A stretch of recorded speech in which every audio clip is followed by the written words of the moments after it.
Salut à toutes et à tous, vous l'aurez compris aujourd'hui dans Tous en Tongs, on va parler de rugby avec le Beach Rugby Tour, l'une des étapes françaises. Ça se passe à Saint-Brévin. Mais d'abord, avant de jouer au rugby, il faut s'échauffer musculairement. On y va.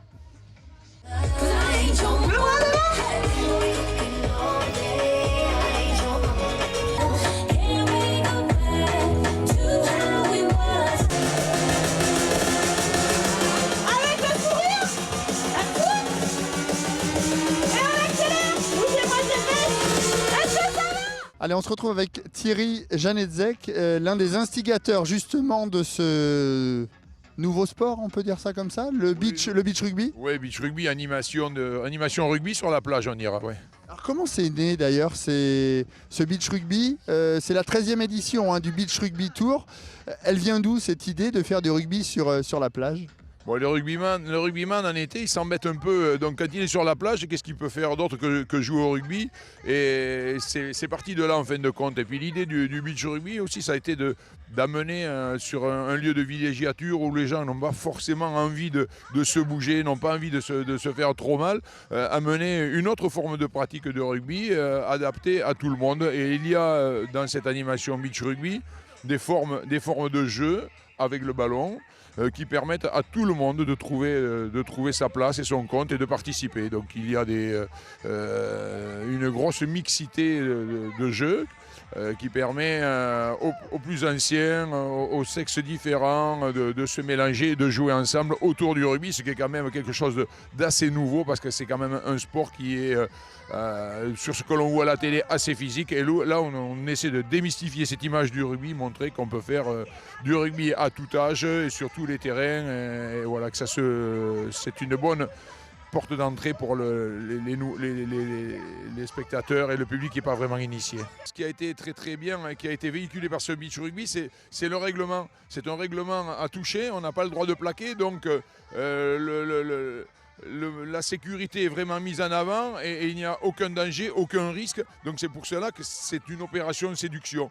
Et donc en créant ce beach rugby il y a 13 ans, on a un peu uniformisé aussi le règlement, ce qui fait qu'on joue de la même manière sur toutes les plages de France, avec le même règlement. Et c'est quelque chose qui est abordable et praticable par tout le monde parce que on remplace le plaquage par un toucher. Donc le petit de 10 ans qui est capable de courir est capable d'arrêter un gros de 120 kg lancé comme un bolide, alors qu'en rugby à 15, il se fait exploser, il va derrière les poteaux, la casquette entre les jambes, et là, en le touchant uniquement, ça lui donne raison. Et de la même manière, les filles peuvent jouer avec les garçons, contre les garçons, puisqu'il n'y a aucun contact, et surtout le moindre accrochage de maillot est réprimandé, et donc c'est du rugby pour tous. Alors quelles activités on retrouve? Qu'est-ce que les gens vont pouvoir faire aujourd'hui? On voit qu'il y en a qui jouent avec un filet également. Ah oui, alors ça c'est une nouveauté, on essaie d'amener un peu de piquant, d'échanger un peu de la routine. Donc cette année on a créé un nouveau sport qui s'appelle le tennis rugby. C'est un jeu de passe interactif et c'est ouvert à tout le monde. Bon, après c'est vrai qu'il faut une certaine habileté pour attraper le ballon, pour le passer. C'est un jeu de passe et c'est très prenant, et les gens qui s'initient à ce sport-là sont très contents parce que c'est beaucoup moins contraignant que de jouer au rugby parce qu'on ne court pas sur le sable, on se déplace. Bon, on fait des petits déplacements de 3-4 mètres et c'est à la portée vraiment de tout le monde. Des personnes qui ne sont pas capables qui ne peuvent plus courir pour des raisons de santé ou autres sur des longues distances, sur ces petits espaces, peuvent jouer. Donc on a cette activité-là qui est toute nouvelle, et on entretient encore aussi des ateliers de précision où il y a on travaille la technique de passe sur des cibles. Le technique de lancer en touche, il y a évidemment le joug sur lequel on travaille la technique de poussée avec un cadre d'état breveté qui valide toutes les postures, justement parce que l'aspect sécurité est vraiment mis en avant, donc il valide les postures avant que les jeunes puissent pousser, les jeunes et les moins jeunes puissent pousser.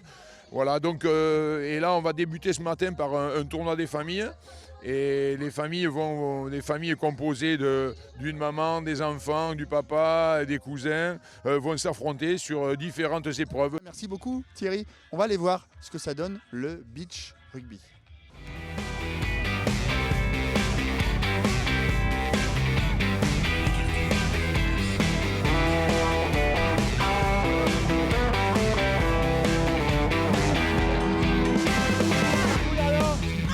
les règles, si vous ne les connaissez pas, c'est passe en arrière, d'accord?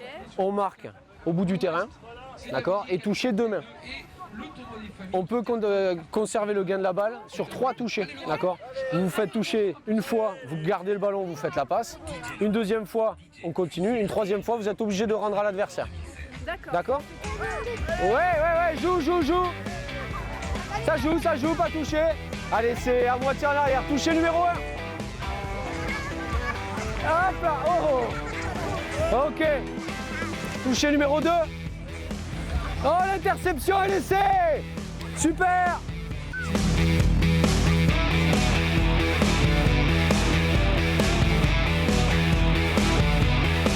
Alors vous le voyez derrière moi, ça y est, la 7e étape du Beach Rugby Tour bat son plein. Et justement, on va aller rejoindre l'organisateur, le chef d'orchestre de cette journée, de ces journées. C'est Raphaël Gamba. Bonjour Raphaël. Bonjour. Alors expliquez-nous un peu, ça y est, ça démarre et ça démarre bien à Saint-Brévin. Ça démarre très bien, on a énormément de familles, énormément de jeunes. On a commencé à 9h30 et là, ça y est, on rentre vraiment dans le vif du sujet, c'est-à-dire qu'on a les animations pour les familles, les parcours, les petits matchs entre les différentes familles. Donc voilà, ça y est, on est lancé et on espère avoir encore autant de monde cet après-midi pour continuer dans la bonne dynamique de ce matin. 17 familles inscrites, c'est à peu près ce que vous attendez à chaque étape? Oui, et c'est même un très très beau chiffre parce qu'on a certaines étapes où on a moins de monde. Donc là, on est vraiment ravis d'avoir autant de familles. Il y a une très bonne ambiance aussi depuis ce matin. Voilà, donc maintenant, on va voir un peu si on peut détecter quelques jeunes et futurs rugbyman, puisque là, il y a 2 objectifs, c'est effectivement l'animation et puis essayer d'amener un peu de monde au rugby pour les années prochaines. Alors le Beach Rugby Tour, on le disait, c'est 8-9 étapes à peu près? 8 étapes effectivement, plus une étape finale, donc on a 8 étapes on va dire de promotion du rugby, avec des animations toute la journée, plus à la fin de la journée un championnat de France. Et on a dimanche prochain les finales où on récupère, en fait, on invite toutes les équipes finalistes et les champions à venir défendre le titre de champion de France. Donc là, ça va être une journée un peu plus axée sur la compétition et donc sur le rugby, vraiment le beach rugby en tout cas. Voilà, c'est une organisation qui ne s'improvise pas, j'imagine. Comment ça se passe? On travaille bien en amont, on vient voir les plages. Expliquez-nous un petit peu quel est votre travail. Effectivement, on travaille, on commence l'organisation à partir d'octobre pour un mois de tournée. On a sollicité tous les comités régionaux pour qu'eux nous proposent des lieux. Ensuite, on est venu voir techniquement si on pouvait s'implanter, parce que comme vous avez pu voir, le site est assez imposant. Il y a plus de 6000 m² d'espace occupé. Il y a un cahier des charges justement très précis. Voilà, il y a un cahier des charges effectivement sur chaque ville. On a besoin de l'aide de la ville sur la partie technique, l'électricité, l'eau. Sur effectivement l'espace et puis tout le matériel dont on a besoin pour s'installer. Et après, c'est beaucoup de travail en amont, de planification, puisqu'on part pour un mois de tournée. Donc c'est un lourd travail de planification. Et après, il y a l'aspect terrain, donc l'implantation en jour J, le montage, une journée de montage, une journée d'événement, une demi-journée de démontage plus le transport. Donc voilà, c'est assez volumineux. Et là, on a eu la chance d'avoir le comité Pays de la Loire, le comité de rugby de Pays de la Loire qui a joué le jeu. On a énormément d'éducateurs qui sont présents aujourd'hui. Voilà, donc c'est vraiment sympa. Alors cette année, c'est Saint-Brévin. C'est la première fois que Saint-Brévin accueille le Beach Rugby Tour. C'était Saint-Jean-de-Mont avant. Pourquoi Saint-Brévin? Parce que vous me disiez en plus que Saint-Jean-de-Mont, c'était une étape mythique. Effectivement, c'est une très très grosse étape du tournoi, de la tournée, pardon. Mais l'objectif, c'est de diversifier, d'aller s'implanter là où le rugby peut-être a du mal à prendre, pour toucher un autre public aussi. Donc tous les ans, on essaye de renouveler un peu la carte globale de l'événement. Donc on a fait plusieurs années à Saint-Jean-de-Mont. Là, on a été très bien accueillis par la ville de Saint-Brévin, qui nous a mis à disposition tout le matériel nécessaire.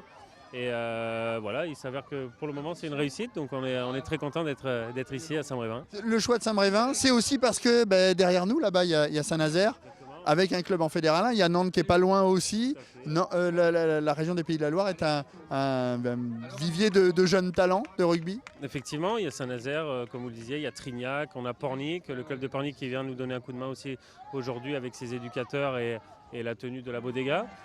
C'est un vivier du rugby. Il y a quelques années, il y a 3 ans de ça, on était pour l'organisation du championnat du monde des moins de 20 ans. On a vu que le public avait répondu présent. On avait eu Nantes, La Roche-sur-Yon et Vannes. Donc encore une fois, l'objectif c'est de développer vraiment le rugby. On a un comité qui est très présent et qui essaye de faire un maximum d'animation pour promouvoir le rugby. Donc j'espère qu'on va continuer comme ça en tout cas, mais pour le moment on est très satisfait de l'accueil et puis de la participation des gens sur l'animation. Merci beaucoup Raphaël, on vous laisse retourner à vos occupations parce que je sais que vous êtes très pris lors de ces journées. Merci.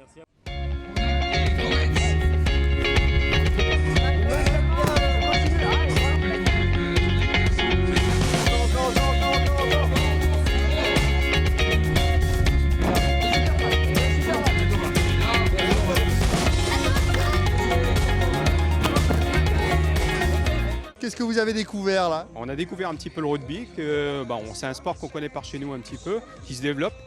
Et on trouve ça, moi je trouve que c'est un sport très complet, très convivial, les équipes sont assez liées ensemble, je trouve ça bien. C'est très sympa, donc moi je suis de rugby parce que je suis arbitre aussi. Et c'est vrai que c'est sympa et ça permet de faire découvrir le rugby dans un esprit de convivialité et de famille en fait. C'est comme à l'école des fans, tout le monde va gagner là, donc c'est super sympa là. Et puis bon, voilà, puis nous on est en vacances, on en profite en plus aussi, donc c'est super. Vous êtes rugbyman vous-même? Non, je suis dirigeant à Saint-Nazaire et on est venu là pour la convivialité, pour jouer avec les enfants, prendre du plaisir et puis surtout faire participer et honorer le Beach Rugby Tour parce que c'est quelque chose de lourd à organiser.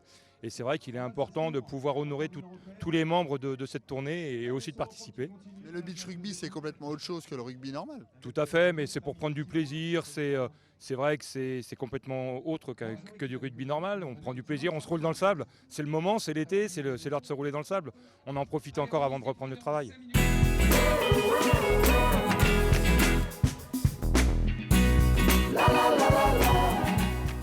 Voilà, c'est la fin de ce nouveau numéro de Tous en Tongs. Je repars pas les mains vides puisque je repars regarder avec le super foulard du Beach Rugby Tour 2016.